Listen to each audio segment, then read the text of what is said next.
अस्सलाम वालेकुम students. Secondary biology chapter 15 का ये लेक्चर नंबर 3 है, जिसमें हमने ऑस्मोरेगुलेटर्स को पेश आने वाली प्रॉब्लम्स और उनका सलूशन और साथ ही उनकी अडेप्टेशंस को डिस्कस करना है। स्टूडेंट्स, लेक्चर का आगाज़ करते हैं ऑस्मोरेगुलेटर्स को जो पेश आने वाली प्रॉब्लम्स हैं उनसे। स्टूडेंट्स, यहाँ पे याद रहे कि हम ये जो ऑस्मोरेगुलेशन डिस्कस कर रहे हैं ये एनिमल्स के अंदर डिस्कस कर रहे हैं, और एनिमल्स जो हैं वो बेस्ड ऑन देयर एनवायरनमेंट दो ग्रुप्स में क्लासिफाई किए जा सकते हैं। एक वो जो वाटर के अंदर मौजूद हैं वो एक्वेटिक एनिमल्स कहलाते हैं, दूसरे वो जो लैंड के ऊपर रहते हैं उनको टेरेस्ट्रियल एनिमल्स कहते हैं। अब जो एक्वेटिक एनिमल्स हैं उनके फिर दो और ग्रुप्स बन जाते हैं, क्योंकि पानी दो तरह का होता है, या तो उस वाटर में साल्ट्स ना होने के बराबर होते हैं या फिर उस वाटर में साल्ट्स बहुत ज़्यादा होते हैं। तो एक ऐसा वाटर जिसमें के जो साल्ट्स हैं वो बहुत थोड़े हों, ऐसे वाटर को फ्रेश वाटर कहा जाता है। उसके मुकाबले में ज़्यादा कंसनट्रेशन वाला, ज़्यादा साल्ट्स की कंसनट्रेशन वाला जो वाटर है वो मैरीन वाटर कहलाता है, यानी समंदर वगैरह का पानी। फ्रेश वाटर में रिवर वाटर आ जाता है, पॉन्ड, लेक्स वगैरह ये आ जाते हैं। तो एक्वेटिक एनिमल्स में और उसके अंदर फ्रेश वाटर एनिमल्स को हम पहले डिस्कस करने जा रहे हैं। स्टूडेंट्स, जो फ्रेश वाटर है वो फ्रेश वाटर एनिमल्स के लिए हाइपोटोनिक इन्वायरमेंट है। अब ये आपने हाइपोटोनिक की टर्म मैट्रिक में भी सीखी, इंटर में भी इसका इस्तेमाल हुआ फर्स्ट ईयर में। हाइपो का मतलब होता है लेस, थोड़ा, और टॉनिक कहते हैं कंसंट्रेशन ऑफ साल्ट्स को। तो हाइपोटोनिक एक ऐसा इन्वायरमेंट, एक ऐसा वाटर जिसमें साल्ट्स की कंसंट्रेशन बहुत थोड़ी हो। अभी मैंने फ्रेश वाटर के ऊपर भी तो यही आपको बताया कि फ्रेश वाटर ऐसे वाटर को कहते हैं जिसमें साल्ट्स बहुत कम हो, और इसका मतलब हुआ कि फ्रेश वाटर फिर किस तरह का इन्वायरमेंट क्रिएट कर रहा है। फ्रेश वाटर हाइपोटोनिक इन्वायरमेंट के तौर पे एक्ट कर रहा है, यानी इसमें साल्ट्स बहुत थोड़े हैं। एक हाइपोटोनिक इन्वायरमेंट में जो फ्रेश वाटर है उसके अंदर एक्वेटिक एनिमल्स को कौन सी प्रॉब्लम्स फेस करना पड़ती हैं, इसको एक फिगर की मदद से पहले सीख लेते हैं। ये फिगर आपकी बुक में नहीं है, मैंने अपनी तरफ से इसको ऐड किया है। यहाँ पे स्टूडेंट्स, बाहर सराउंडिंग में फ्रेश वाटर है और उस फ्रेश वाटर के अंदर जो स्टूडेंट्स हैं वो ऑस्मोरेगुलेटर मौजूद हैं। अब अभी हमने बात की कि फ्रेश वाटर जो है उसमें साल्ट्स ना होने के बराबर होते हैं, यानी वो हाइपोटोनिक है। तो अगर फ्रेश वाटर जो है वो हाइपोटोनिक है तो उसमें जो मौजूद ऑर्गेनिज्म है उस ऑर्गेनिज्म के जो बॉडी फ्लूइड्स हैं वो फिर क्या होंगे स्टूडेंट्स, वो ऑटोमेटिकली हाइपरटोनिक होंगे, क्योंकि दो चीज़ों के कंपैरिजन में अगर एक हाइपो है तो दूसरी चीज़ ऑटोमेटिकली फिर हाइपरटोनिक होगी। यानी ऑस्मोरेगुलेटर यानी जो ऑर्गेनिज्म है, एनिमल है, उसमें रिलेटिवली साल्ट्स की अमाउंट ज़्यादा है और फ्रेश वाटर में रिलेटिवली साल्ट्स की अमाउंट जो है वो कम है। तो फ्रेश वाटर हुआ हाइपरटोनिक और जो एनिमल है उसकी बॉडी हुई हाइपरटोनिक। और हमने ये सीख रखा है इंटर में और मैट्रिक में कि जो वाटर की मूवमेंट है वो हमेशा हाइपोटोनिक से हाइपरटोनिक की तरफ होती है। पानी हमेशा उस तरफ जाता है जहाँ साल्ट्स की कंसंट्रेशन ज़्यादा हो, यानी हाइपरटोनिक। हाइपर का मतलब है ज़्यादा, टॉनिक साल्ट्स। तो हाइपरटोनिक वाटर हमेशा उधर जाएगा जहाँ साल्ट्स की कंसंट्रेशन ज़्यादा होगी। तो और जो इन्वायरमेंट है, फ्रेश वाटर है, जो इन्वायरमेंट है उसमें साल्ट्स कम है और जो ऑर्गेनिज्म है उसमें साल्ट्स ज़्यादा है। इसका मतलब है इन्वायरमेंट से वाटर जो है वो ऑर्गेनिज्म की बॉडी के अंदर दाखिल होगा। तो एक फ्रेश वाटर के अंदर या हाइपरटोनिक इन्वायरमेंट के अंदर जो एनिमल को प्रॉब्लम फेस करना पड़ेगा वो एक्सेस ऑफ वाटर का प्रॉब्लम होगा। वो एक्स्ट्रा वाटर जो है उनकी बॉडी के अंदर इंटर हो जाएगा। और इसी चीज़ को यहाँ पे हम लिख लेंगे कि फ्रेश वाटर में एनिमल्स को जो सबसे बड़ा प्रॉब्लम फेस करना पड़ता है वो ये है कि उनकी बॉडी में ज़रूरत से ज़्यादा वाटर जो है वो इंटर हो जाता है। तो प्रॉब्लम जो फिर निकली वो एक्सेस ऑफ वाटर की निकली। The excess of everything is bad, तो वाटर की जो एक्सेस है वो भी ऑर्गेनिज्म के लिए बुरी है, यानी उसके भी नेगेटिव इफ़ेक्ट्स होते हैं। इसके साथ साथ ये जो एनिमल्स हैं, फ्रेश वाटर के एनिमल्स हैं, चूँकि इनके इन्वायरमेंट में साल्ट्स बहुत थोड़े हैं, लिहाजा इन्हें अक्सर साल्ट्स की डेफिशिएंसी का सामना भी करना पड़ता है, क्योंकि अपनी बॉडी में जितनी साल्ट्स की ज़रूरत है उसको पूरा करने के लिए इन्वायरमेंट में उतने साल्ट्स मौजूद नहीं हैं, तो they can face the deficiency of salts.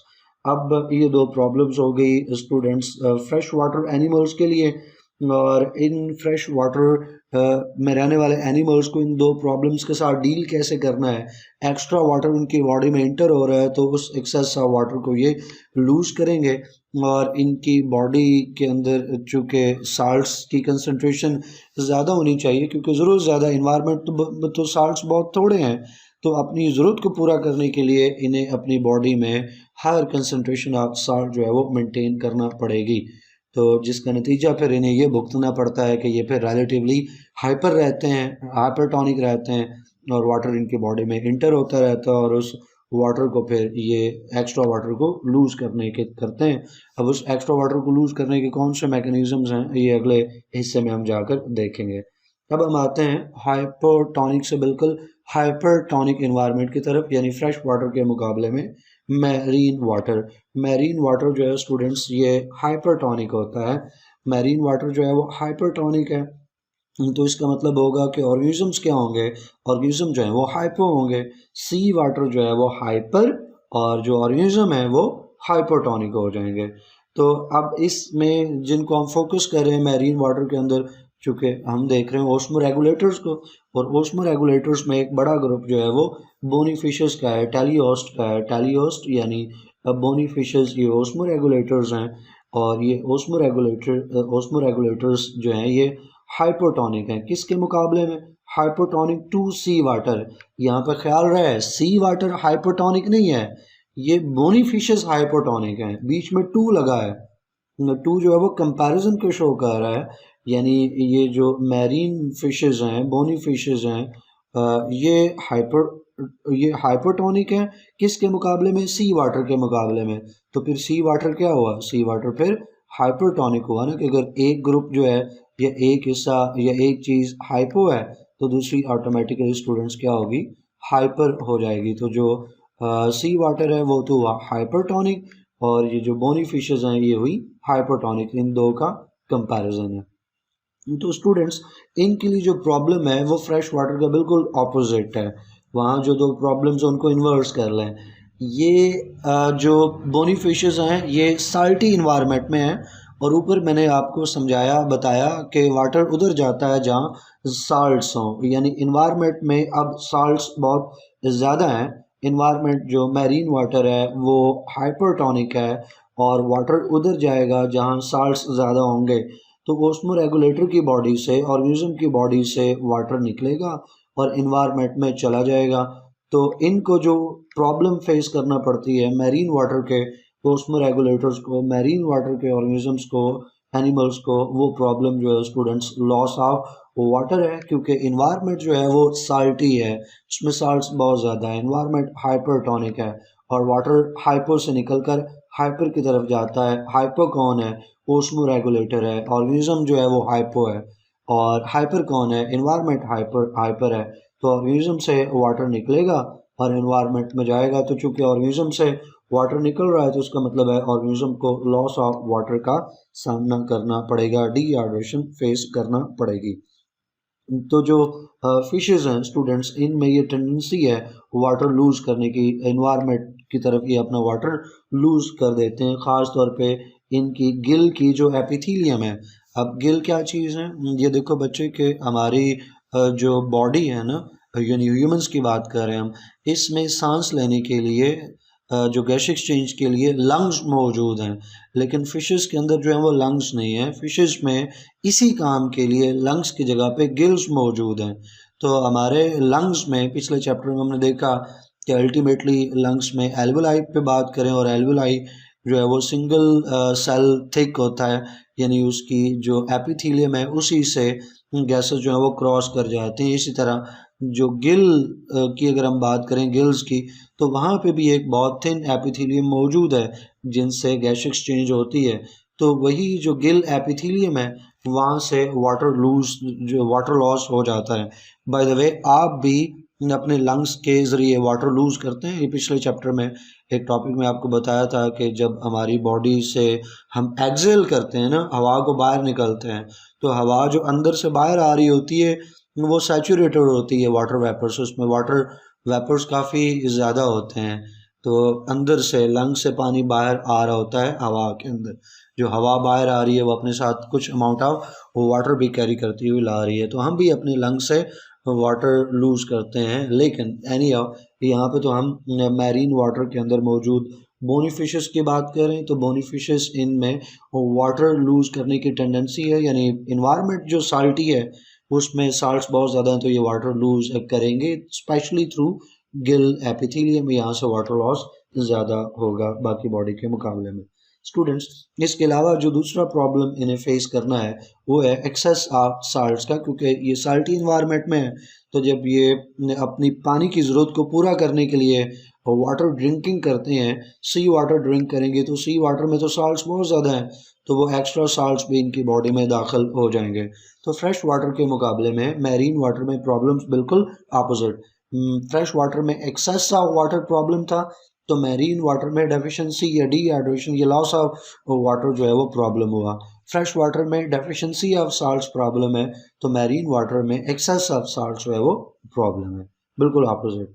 तो ये तो हो गए एक्वेटिक एनिमल्स, उसमें फ्रेश वाटर और मैरीन वाटर। अब बात करें टेरेस्ट्रियल एनिमल्स की, तो स्टूडेंट्स टेरेस्ट्रियल एनिमल्स वो एनिमल्स हैं जो लैंड के ऊपर पाए जाते हैं, और अगर इनके बॉडी फ्लूइड्स को इन्वायरमेंट के साथ कंपेयर करें तो स्टूडेंट्स जो टेरेस्ट्रियल एनिमल्स हैं इनकी बॉडी के अंदर साल्ट्स जो हैं वो कम होते हैं, तो ये हाइपरटोनिक हैं, और जो इन्वायरमेंट है उसमें रिलेटिवली जो साल्ट्स हैं उनकी कंसनट्रेशन ज़्यादा होती है, तो इन्वायरमेंट जो है वो हाइपर है और ये जो ऑर्गेनिजम्स हैं ये रिलेटिवली हाइपरटोनिक हैं।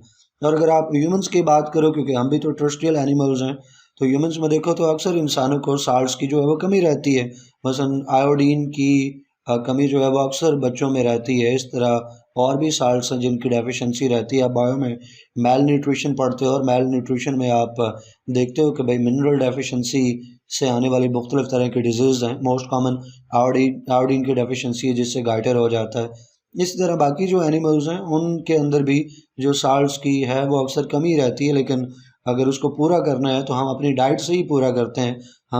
हमें ऐसी फूड खानी चाहिए, हमारे डाइट में ऐसी फूड होनी चाहिए जिसमें के रिलेटिव जो अमाउंट है साल्ट्स की वो खासी मौजूद हो, ताकि हमारी बॉडी के लिए जो साल्ट्स की ज़रूरत है वो पूरी हो सके।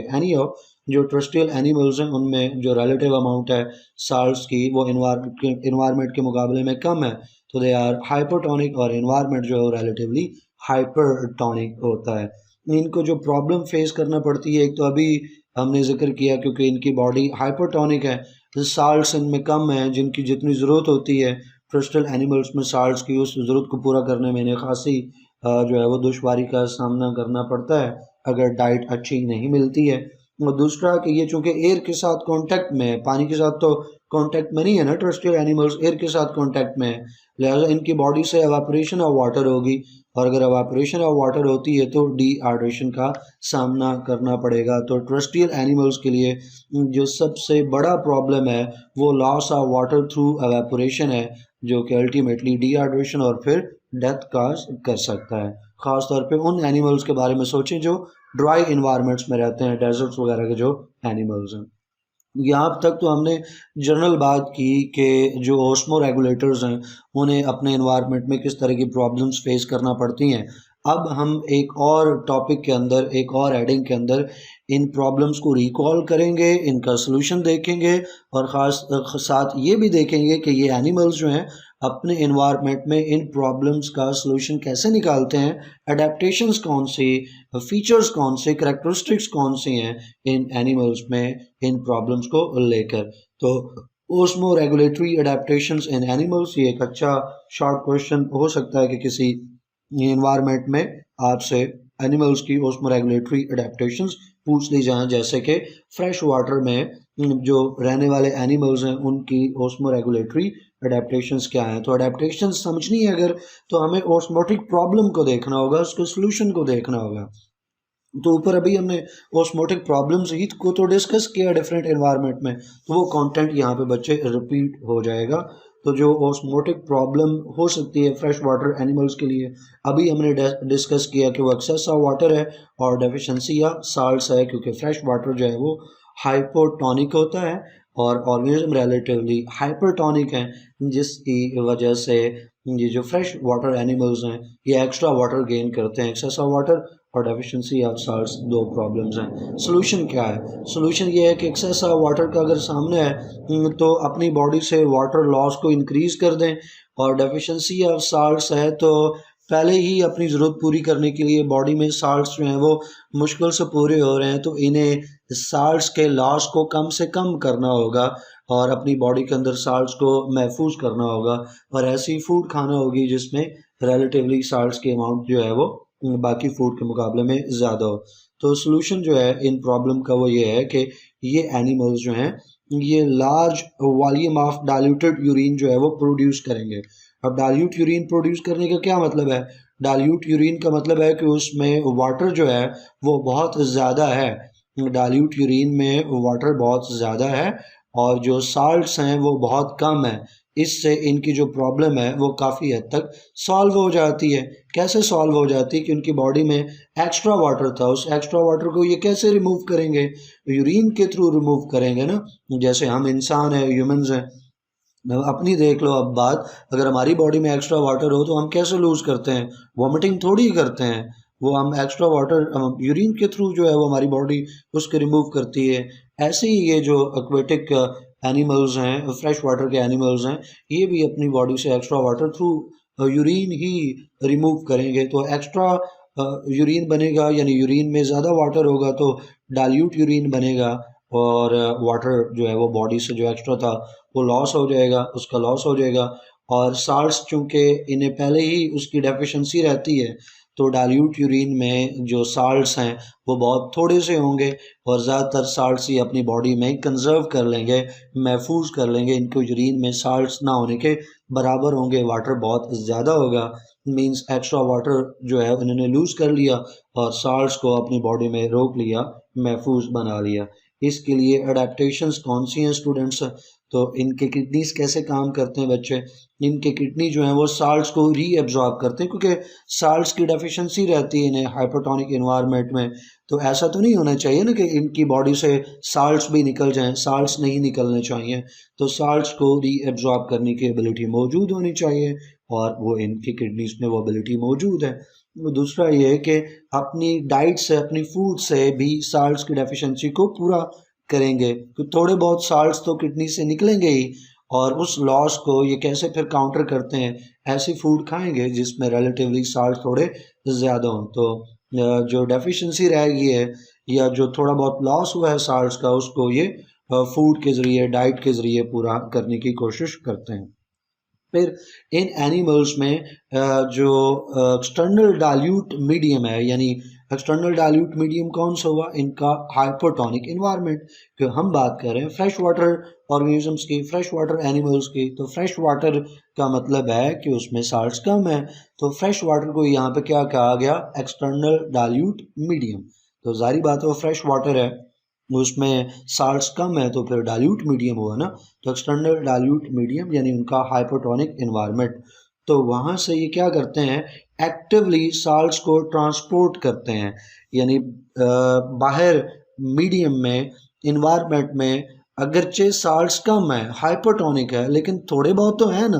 वो जो थोड़े बहुत साल्ट्स मौजूद हैं एक्सटर्नल इन्वायरमेंट में, मीडियम में, उनको भी ये अपनी बॉडी के अंदर लेके आते हैं। कैसे लेके आते हैं? एक्टिव ट्रांसपोर्ट से। ज़ाहिर पैसिव से तो आ नहीं सकते हैं, एक्टिव ट्रांसपोर्ट से ही साल्ट्स को जो है वो लाया जाता है आम तौर पे। तो एक्टिव ट्रांसपोर्ट के ज़रिए उन साल्ट्स को अपनी बॉडी के अंदर लेके आएंगे। इसके लिए इनके पास जो है वो बॉडी के अंदर ख़ास तरह के सेल्स मौजूद हैं, स्पेशलाइज्ड साल्ट सेल्स हैं, जिनको आयोनोसाइट्स बोलते हैं। आयोनोसाइट्स, आयोनो का वर्ड आयन के लिए, और आयन का मतलब है साल्ट्स, और साइट कहते हैं सेल्स को। तो आयोनोसाइट्स ये वो सेल्स हैं जो स्पेशलाइज्ड हैं इस पर्पस के लिए कि इन्वायरमेंट से, जो एक्सटर्नल इन्वायरमेंट है, डाइल्यूट मीडियम है, हाइपोटोनिक इन्वायरमेंट है, उससे साल्ट्स को एक्टिवली अपनी बॉडी में अपटेक कर सकें और बॉडी की जो साल्ट्स की ज़रूरियात हैं उनको पूरा कर सकें। तो ये जो आइनोसाइट्स हैं ये आपको एम्फीबियन की स्किन में मिलेंगे और फिशेस के गिल्स में आपको मिलेंगे। एम्फीबियन कौन से हैं?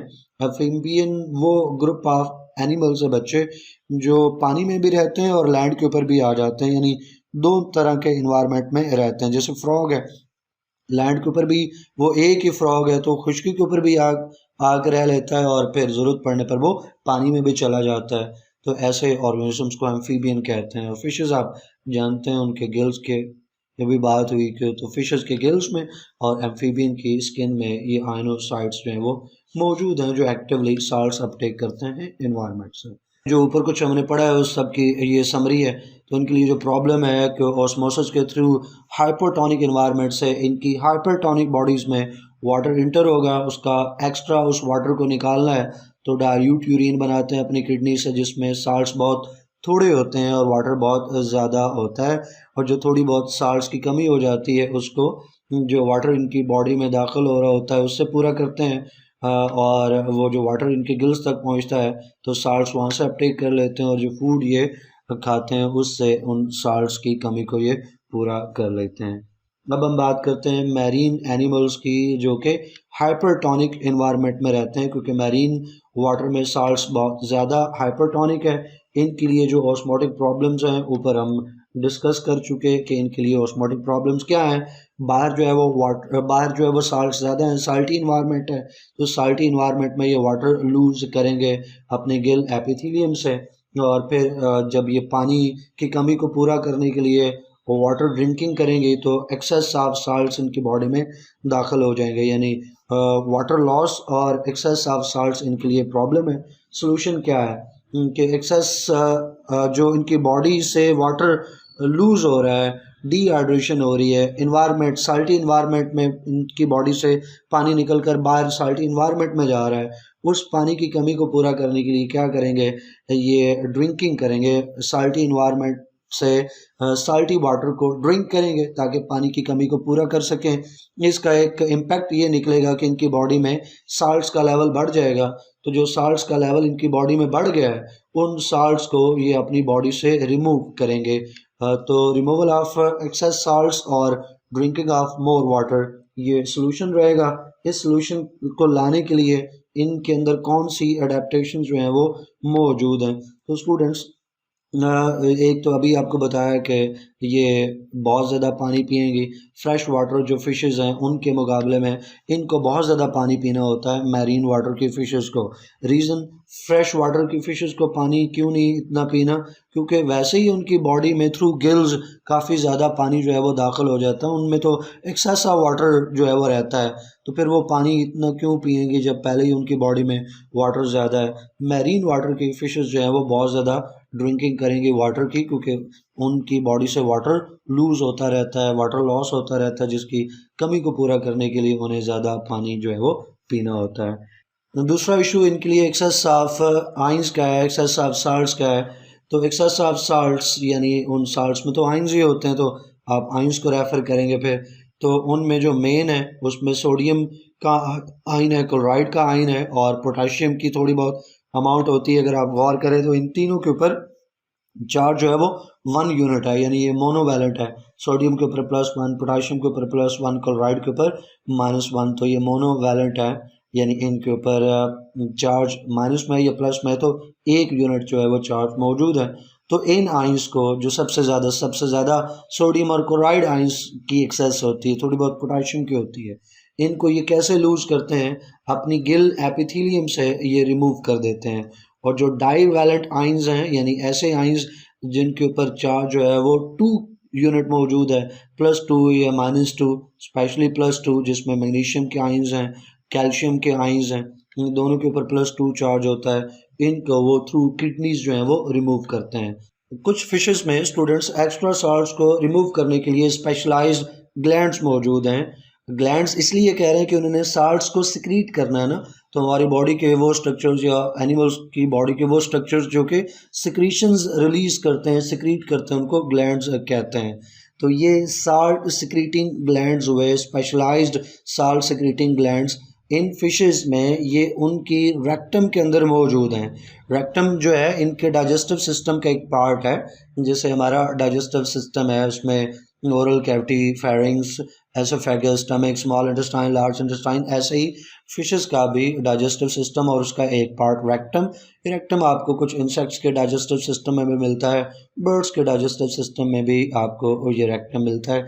एनी इन फिशेस के इस रेक्टम के अंदर ये स्पेशलाइज्ड साल्ट सिक्रीटिंग ग्लैंड्स मौजूद हैं, इसलिए इन ग्लैंड्स को रेक्टल ग्लैंड्स कहा जाता है। ये एक्स्ट्रा साल्ट्स को उनके डाइजेस्टिव ट्रैक्ट के अंदर रिलीज कर देते हैं। बॉडी से एक्स्ट्रा साल्ट्स को किधर रिलीज कर रहे हैं? डाइजेस्टिव सिस्टम है, जो डाइजेस्टिव ट्रैक है, वो जो जहाँ पे वेस्ट मौजूद है, जहाँ से बॉडी से अनडाइजेस्टेड जो वेस्ट है वो रिमूव होना है। एक फिश है, उसने फूड खाई, सारी फूड तो डाइजेस्ट नहीं हुई, उसका पार्ट अनडाइजेस्टेड रह गया, तो जो उसका फीकल मटेरियल है, अनडाइजेस्टेड फूड है, उसको रिमूव होना है। तो जो उनकी वॉल के अंदर ये साल्ट सिक्रीटिंग रेक्टल ग्लैंड है, वो साल्ट्स भी वहाँ पे दाखिल कर दिए जाते हैं, सिक्रीट कर दिए जाते हैं। फिर वो साल्ट बॉडी से इजेस्ट हो जाते हैं थ्रू इजेशन। इजेशन किसको कहते हैं? इजेशन बच्चे वो फेज़ है, वो स्टेप है, वो प्रोसेस है जिसमें एनिमल्स अपनी बॉडी से अनडाइजेस्टेड वेस्ट मटेरियल या फीकल मटेरियल जो है वो रिमूव करते हैं। आपको याद हो तो 9th बायो में आपने फेजेस ऑफ ह्यूमन न्यूट्रिशन पढ़े थे। इंजेशन, फिर उसके बाद डाइजेशन, एब्जॉर्प्शन, असिमिलेशन और आखिरी था इजेशन, जिसको कि डेफिकेशन भी कहते हैं, removal of faecal material. Egestion भी कहते हैं रिमूवल ऑफ फीकल मटेरियल या undigested waste from the body. तो जब वो faecal material undigested waste from the digestive system remove होता है तो उसके साथ वो एक्स्ट्रा साल्ट्स भी रिमूव हो जाते हैं जो रेक्टल ग्लैंड्स ने वहाँ पे दाखिल कर दिए थे, सिक्रीट कर दिए थे। आगे बात हम बढ़ाएं स्टूडेंट्स, तो ये उसी तरह का फिगर जो आपकी बुक में मौजूद है, ऊपर जो हमने बात डिस्कस की, यहाँ उसकी समरी है बच्चे। इनको जो प्रॉब्लम है वो ऑस्मोटिक लॉस है। फ्रेश वाटर के मुकाबले में मैरीन वाटर की जो फिशेस हैं, एनिमल्स हैं, वो अपनी बॉडी से वाटर लूज़ करते हैं। और उसका सलूशन क्या है? सलूशन ये है कि ये फिर कंसनट्रेटेड जो है वो यूरिन बनाएंगे, अपनी किडनी से पानी कम रिलीज़ करेंगे, साल्ट्स ज़्यादा रिलीज़ करेंगे, क्योंकि इन्होंने उस चीज़ को पूरा करने के लिए, अपनी वाटर की डेफिशिएंसी को पूरा करने के लिए पानी पीना होता है। ये गेन ऑफ वाटर करते हैं, तो जब गेन ऑफ वाटर है तो उसके साथ गेन ऑफ साल्ट्स भी हो जाता है। जब ये पानी पीते हैं, ड्रिंकिंग करते हैं, तो उन एक्स्ट्रा साल्ट्स को ये थ्रू यूरिन जो है वो रिमूव कर देते हैं। अपने गिल्स से भी उन एक्स्ट्रा साल्ट्स को ये रिलीज़ कर देते हैं बच्चों। और अपने जो वाटर है उसकी डेफिशिएंसी को पूरा करने के लिए गिल से वाटर जो है वो एब्जॉर्ब कर लेते हैं, ड्रिंकिंग करते हैं, और एक्स्ट्रा साल्ट्स को गिल से रिमूव कर देते हैं और किडनी से रिमूव कर देते हैं। लास्ट के ऊपर जो ग्रुप बनता है वो बच्चे टेरेस्ट्रियल एनिमल्स का है। तो टेरेस्ट्रियल एनिमल्स में जो ऑस्मोटिक प्रॉब्लम है वो डिहाइड्रेशन की है, क्योंकि ये डायरेक्ट कांटेक्ट में होते हैं हवा के साथ, इनकी बॉडी एयर के साथ कांटेक्ट में एक्सपोज्ड है, तो इनकी बॉडी से थ्रू एवापोरेशन जो है वो वाटर लॉस होगा, जिसका नतीजा डिहाइड्रेशन है। अब इस कमी को ये कैसे पूरा करते हैं? अब डिहाइड्रेशन हो रही है तो इन्होंने उस एवापोरेशन को कम से कम करना है, क्योंकि एवापोरेशन के नतीजे में डिहाइड्रेशन हो रही है ना। वाटर लॉस हुआ तो डिहाइड्रेशन हुई, तो उस वाटर लॉस को ये कम करेंगे, यानी एवापोरेशन को कम करेंगे। तो अभी हम देखते हैं कि एवापोरेशन को अपनी बॉडी से ये कैसे कम करते हैं। इसके अलावा अपनी बॉडी के अंदर ये वाटर को महफूज भी बनाएंगे, कंजर्व करेंगे, क्योंकि जब पानी की कमी है, डेफिशिएंसी ऑफ वाटर है और वाटर लॉस हो रहा है, तो जो बॉडी में पानी मौजूद है उसको तो महफूज बनाया जाए ना। तो वाटर लॉस को कम करना है, और वाटर लॉस कम कैसे होगा? उसका एक तरीका ये है कि बॉडी के अंदर किडनीज जो हैं वो वाटर को कंजर्व कर लें। फिर इनकी प्रॉब्लम जो है वो साल्ट्स की डेफिशिएंसी है, और उस साल्ट की डेफिशिएंसी को ये डाइट के थ्रू जो है वो पूरा कर लेते हैं, लेकिन यहाँ पे हम वाटर को फोकस रखेंगे। तो वाटर लॉस को इन्होंने कैसे कम करना है? एवापोरेशन को रिड्यूस करके और बॉडी में वाटर को महफूज बनाकर, सेव करके। टेरेस्ट्रियल एनिमल्स में इसके लिए कौन सी अडेप्टेशंस मौजूद हैं? तो पहले देख लेते हैं कि लैंड एनिमल्स यानी टेरेस्ट्रियल एनिमल्स के जो सक्सेसफुल ग्रुप ऑफ ऑर्गेनिज्म है वो कौन से हैं। तो उसमें एक बहुत मशहूर ग्रुप इनवर्टिब्रेट्स में आर्थ्रोपोडा का। आर्थ्रोपोड्स, आर्थ्रो कहते हैं जॉइंटेड को या जॉइंट्स को, और पोड कहते हैं लेग्स को, पाँव को भी कहते हैं बाय द वे। तो आर्थ्रो यहाँ लेग के लिए ये इंडिकेट करेगा। आर्थ्रो जॉइंट, तो आर्थ्रोपोड्स यानी जॉइंटेड लेग्स। तो आर्थ्रोपोड्स वो इंसेक्ट्स हैं जिनकी लेग्स में जॉइंट्स होते हैं, जैसे ये मक्खी आप देखते हैं घर में, जो कॉमन हाउस फ्लाई है, या फ्रूट फ्लाई जो फ्रूट के ऊपर घूम फिर रही होती है, या वो इवन बटरफ्लाई, उसकी लेग्स देखें तो उसमें जॉइंट्स आपको नज़र आएंगे। तो ये ग्रुप जो है इंसेक्ट्स का, इसको आर्थ्रोपोड्स कहते हैं, जिसमें जॉइंटेड लेग्स होती हैं। ये इनवर्टिब्रेट्स हैं। ये बहुत सक्सेसफुल ग्रुप है लैंड एनिमल्स का। फिर रेप्टाइल्स आ जाते हैं, बर्ड्स हैं, और फिर मैमल्स हैं। फिर जो एम्फीबियंस हैं वो आपको पता है, मैंने आपको बताया कि वो लैंड के ऊपर भी आ जाते हैं और फिर पानी में भी चले जाते हैं। दो इन्वायरमेंट में रहते हैं। वो इतने सक्सेसफुल नहीं है क्योंकि वो पूरे लैंड के हैं ही नहीं, वो वाटर डिपेंडेंट हैं, वो पानी से बहुत ज़्यादा दूर नहीं रह सकते हैं, तो ज़रूरत पड़ने पर वो वापस पानी में चले जाते हैं। इसलिए उनको एम्फीबियंस कहते हैं, क्योंकि वो दो तरह के इन्वायरमेंट में, लैंड के ऊपर भी और वाटर दोनों में रहते हैं। तो फिर वर्टिब्रेट्स में पीछे रेप्टाइल्स, बर्ड्स और मैमल्स आ जाते हैं, और फिशेस तो वो रहती ही पानी में, वो खुशकी के ऊपर तो हो ही नहीं सकती। तो वर्टिब्रेट्स में ये तीन ग्रुप्स हो गए, रेप्टाइल, बर्ड्स और मैमल्स। इन वर्टिब्रेट्स में आर्थ्रोपोड्स। अब इनमें जो अडेप्टेशंस हैं, दो अडेप्टेशंस का जिक्र हमारे सिलेबस में मौजूद है कि एवापोरेशन को कैसे इन्होंने रिड्यूस करना है, यानी लॉस ऑफ वाटर को कैसे ये रिड्यूस करते हैं, उसके लिए क्या अडेप्टेशंस हैं। अगर आप आर्थ्रोपोड्स की बात करो, आर्थ्रोपोडा में, तो उनकी जो एक्सोस्केलेटन है, उनमें होती ही एक्सोस्केलेटन है, और उनकी एक्सोस्केलेटन जो है उसमें काइटन जो है वो मौजूद है, इसलिए उसको काइटनस एक्सोस्केलेटन कहते हैं। ये काइटन वही है जो फंजाई की सेल वॉल में पाया जाता है। अगर आपने मैट्रिक में 9th बायो अच्छी पढ़ी है तो वहाँ आपको यकीनन जो है आपके टीचर ने फिर कंपैरिजन करवाया होगा, और फर्स्ट ईयर में भी ये चीज़ मौजूद है। अगर आप वो लेक्चर मेरा देखें फर्स्ट ईयर में फंजाई के ऊपर, तो फंजाई की जो क्लासिफिकेशन है कि फंजाई को किस ग्रुप में प्लेस किया जाए, तो वहाँ इस चीज़ को डिस्कस किया गया है। फंजाई को एनिमल के साथ कंपेयर करें ना, तो फंजाई और एनिमल में दो बड़ी सिमिलैरिटीज़ हैं कि फंजाई भी हेटरोट्रॉफिक है और एनिमल्स भी हेटरोट्रॉफिक हैं। और फंजाई की सेल वॉल में काइटन मौजूद है, और एनिमल्स के अंदर भी आर्थ्रोपोड्स हैं, उनकी एक्सोस्केलेटन के अंदर जो है वो काइटन मौजूद है। बात करने का मकसद ये है कि ये वही काइटन है जो फंजाई की सेल वॉल में है, कोई नया काइटन नहीं है। चूँकि इनकी एक्सोस्केलेटन में वो काइटन मौजूद है, तो इनकी स्केलेटन जो है वो फिर काइटनस एक्सोस्केलेटन कहलाएगी। अब ये जो काइटन है बच्चे, ये वाटर को जो है वो आसानी से जो है वाटर लॉस नहीं होने देता, यानी ये काइटनस एक्सोस्केलेटन जो है वो एवापोरेशन को रिड्यूस करती है। अगर आप बात कर लो वर्टिब्रेट्स में, जिसमें रेप्टाइल, बर्ड्स और मैमल्स जिनका जिक्र हमने किया, तो इनकी जो स्किन है उसमें डेड क्रेटिनाइज्ड जो है वो सेल्स मौजूद होते हैं स्किन के।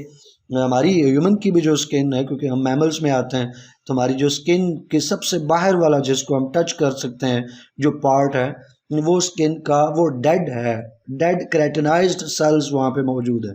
वहाँ पे जो एपिथेलियम है वो डेड है, डेड क्रेटिनाइज्ड। क्रेटिनाइज क्राइटन से, क्राइटन एक प्रोटीन है जो कि उन सेल्स में जमा हो जाती है। तो डेड क्रेटिनाइज्ड स्किन सेल्स सबसे बाहर होते हैं, और वो उतरते भी रहते हैं, उनकी जगह फिर नीचे से नए आ जाते हैं, वो भी ऊपर आके जब उसमें कैरेटिन जमा हो जाता है तो वो डेड हो जाते हैं। एनी डेड क्रेटिनाइज्ड स्किन है, तो ये भी एवापोरेशन को रिड्यूस करती है।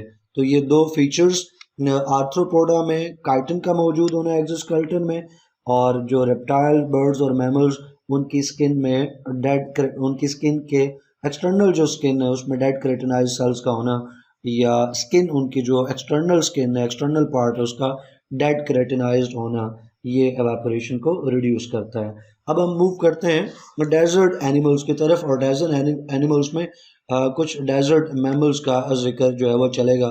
इनके अंदर एनहाइड्रोबायोसिस का एक फीचर है।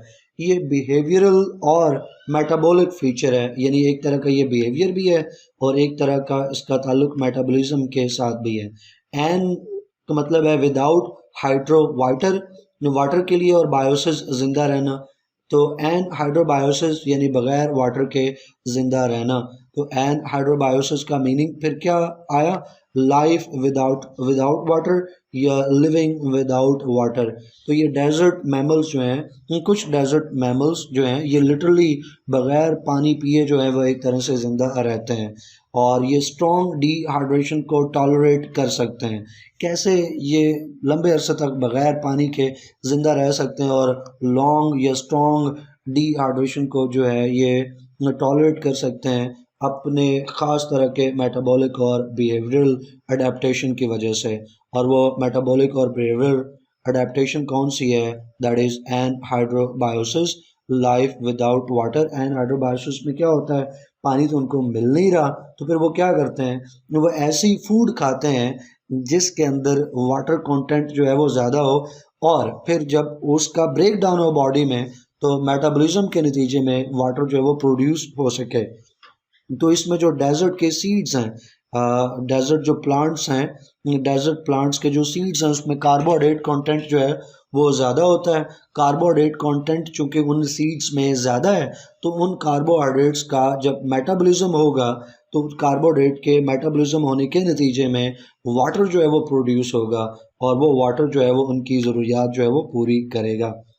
तो जो बात आपको बताई कि जब इन कार्बोहाइड्रेट्स का ब्रेक डाउन होगा तो मेटाबॉलिज्म के नतीजे में वाटर प्रोड्यूस होगा, और उसी वाटर को ये यूटिलाइज करेंगे। एंड हाइड्रोबायोसिस शो करने वाला एक एनिमल, उसकी एग्जांपल स्टूडेंट्स कैंगरो रैट, इसको आप एग्जाम के पॉइंट ऑफ व्यू से याद रखिएगा, अक्सर ये पेपर में पूछ लिया जाता है। स्टूडेंट्स ये जैसे मैंने कहा कि अपनी मैक्सिमम जो वाटर की ज़रूरत है वो मेटाबॉलिक वाटर से पूरी करते हैं, जो कि सेलुलर ऑक्सीडेशन के नतीजे में, यानी वही जो कार्बोहाइड्रेट्स जब बॉडी में डाइजेस्ट होती है, उनकी ऑक्सीडेशन होती है, उनकी रेस्पायरेशन होती है, तो उसके नतीजे में जो वाटर प्रोड्यूस होता है उससे अपनी वाटर की ज़रूरियात पूरी कर लेते हैं। इसके अलावा एक और बिहेवियर जो इनमें पाया जाता है कि ये दिन के वक्त जब हीट है इन्वायरमेंट में उस वक्त ये बाहर नहीं निकलते, ये अपनी फूड जो है वो रात के वक्त जो है वो तलाश करते हैं। ऐसे बाकी भी डेजर्ट एनिमल्स का तकरीबन ऐसा ही बिहेवियर होता है कि वो रात के वक्त जो है वो अपनी फूड जो है वो तलाश करते हैं, बाहर आते हैं, दिन के वक्त नहीं निकलते। ऐसे एनिमल्स को नॉकटर्नल एनिमल्स कहते हैं। रिपीट कर रहा हूँ मैं, ऐसे एनिमल्स को नॉकटर्नल एनिमल्स कहते हैं जो रात के वक्त अपना शिकार ढूंढते हैं, अपनी फूड तलाश करते हैं, रात के वक्त एक्टिव होते हैं, दिन के वक्त नहीं होते। They are called nocturnal animals. ये ऐसे ही इजाफी बात आपको एक बता दी शेयर की। आई होप कि आपको समझ आया होगा। टॉपिक को क्वेश्चन क्यूरी हो तो कमेंट सेक्शन में पूछिएगा। वीडियो को लाइक करना है, फ्रेंड्स के साथ शेयर करना है। इंशाल्लाह नेक्स्ट वीडियो में नेक्स्ट टॉपिक पढ़ेंगे। टिल देन अल्लाह हाफिज़।